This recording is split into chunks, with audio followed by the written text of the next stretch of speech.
جب ہم نے ان سے کہا کہ اس گاؤں میں داخل ہو جاؤ اور اس میں جہاں سے چاہو خوب کھاؤ پیو، اور دیکھنا دروازے میں داخل ہونا سجدہ کرتے ہوئے اور حطوتن کہنا،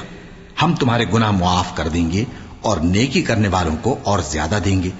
تو جو ظالم تھے انہوں نے اس لفظ کو جس کا ان کو حکم دیا تھا بدل کر اس کی جگہ اور لفظ کہنا شروع کیا،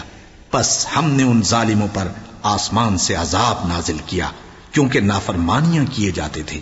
جب موسیٰ نے اپنی قوم کے لیے ہم سے پانی مانگا تو ہم نے کہا کہ اپنی لاٹھی پتھر پر مارو، انہوں نے لاٹھی ماری تو اس میں سے 12 چشمے پھوٹ نکلے اور تمام لوگوں نے اپنا اپنا گھاٹ معلوم کر کے پانی پی لیا۔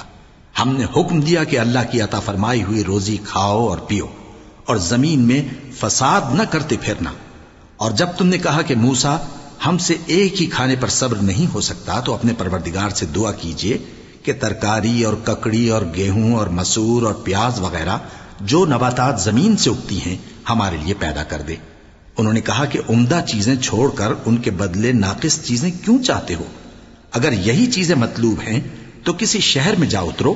وہاں جو مانگتے ہو مل جائے گا۔ اور آخر کار ذلت و رسوائی اور محتاجی و بے نوائی ان سے چمٹا دی گئی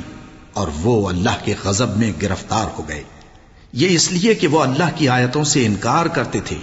اور اس کے نبیوں کو ناحق قتل کر دیتے تھے، یعنی اس لیے کہ نافرمانی کیے جاتے اور حد سے بڑھے جاتے تھے۔